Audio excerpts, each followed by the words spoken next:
you tell a story and, maybe you're I like to go to the gym and work out. I sometimes exaggerate how much I lift. I'll just add that little 2% extra because it sounds better. This is what people do when they tell stories. Just add that little bit of extra to make it just a little bit more able to sell it to those people, and they'll really want to listen, because if you didn't, it was a boring story and they wouldn't listen to you. Some of you might have heard of St. Philip Neri, who lived in the 16th century. The story varies a little bit, but he gave a penance to someone who came to him.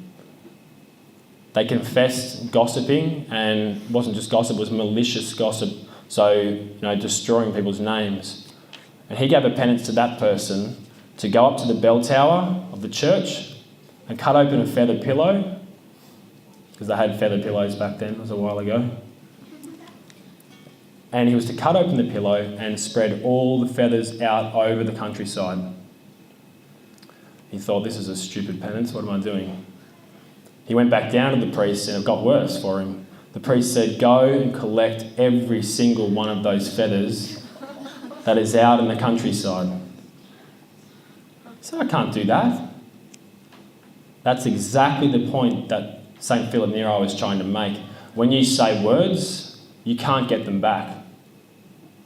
No matter how much you try, even if you do somehow after 57 years get every single feather back, the damage is done. And often the name that you've given that person by saying those certain things, you can't repair that because that damage has already been done. You can try, but often you can't repair that damage. So it's always important to remember, it's better to say less rather than more. If you are friends with someone and you find yourself in a situation where you think this is possibly gossip, it's not making that person out to be very honourable. Remember, it's up to God to pass that judgment on them and do those things. It's not up to us. So we're actually, as Catholics, called, if we see someone, a fellow Catholic, doing the wrong thing, we're called to protect their name, not spread it around about them. The best thing we can do is go and speak to them ourselves, say something to them personally and keep it secret. As Catholics, we need to protect each other, not expose each other. And remember that real friendships challenge one another. Okay, the way men talk about women, and sometimes women talk about men as well. Recently I asked some girls who are friends of mine down in Albury, I said, to you as Catholic girls, what is the most important area of modesty for men? And they said, we think it's modesty of speech, because men do not speak properly these days about women. Many men these days, even Catholic men that I know, when they talk about a woman they think is attractive, say, oh, she's hot, sexy. What do these names lead us to think of? What was that theme we were talking about at the beginning of the talk? Divorce. By the way, I haven't been divorced legally. Okay, many men, like I said, don't use the right terminology. You might think it's just a word. But remember, this is modesty of speech, and we're speaking in a way which allows people to see God. When you call someone hot and sexy, a stove is hot. It's an object.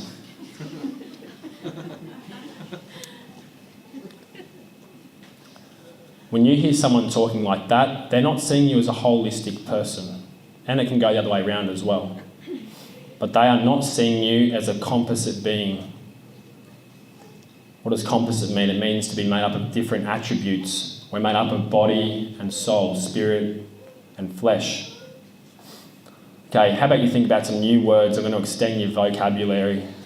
Beautiful, elegant, attractive, gorgeous. These words tend to lead us more. They are just words, but it's important to get serious about these things, because what are we leading people to think about that other person when we say that about them? Okay, these words tend to lead us to thinking of them as a complete and whole person, a composite being, which we are, a body and soul, and that's what everyone deserves to be held in that light, that they have a body and a soul. Okay, even when in women's company, sometimes, and I've probably been an offender in the past as well, but you need to make a special effort to change the ways that you're talking and change the ways that you treat them. Change the way you speak around girls. Most guys I know, a lot of guys, don't think about their behaviour in speech when they're around girls.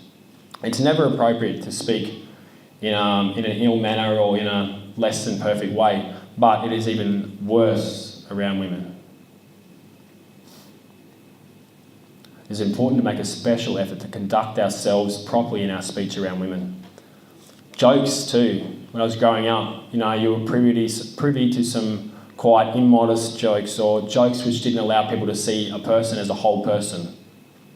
Too many times I've sat there and listened to something I think this isn't really appropriate.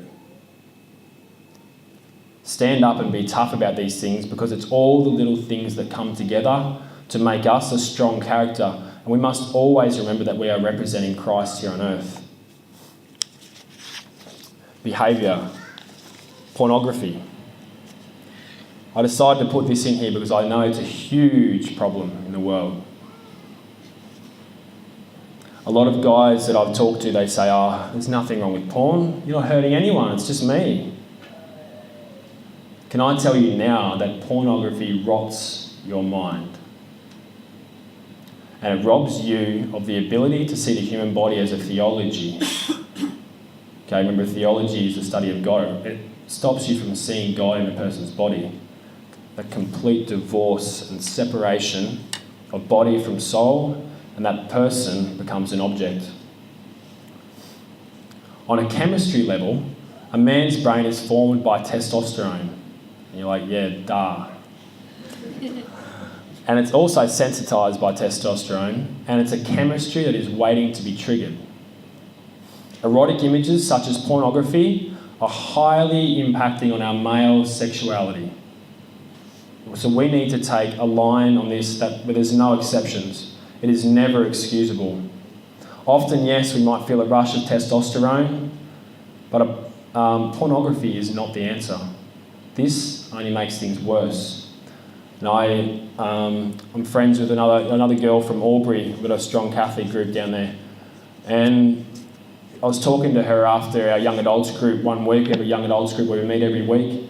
She was talking about pornography and guys, and she was basically saying that, it's okay. I mean, I feel bad for telling guys they're not allowed to look at it. And I proceeded to tell her in no uncertain terms that it is never okay for a man to be looking at pornography, ever, ever, ever. We remember things in life by creating neural pathways. I learned something at uni, and that's what I learned. We remember things in life by creating neural pathways. Didn't learn anything about teaching, but I learned that. So if you are studying and learning for an exam, you are trying to create those neural pathways in your brain. The more you use them, the stronger they get.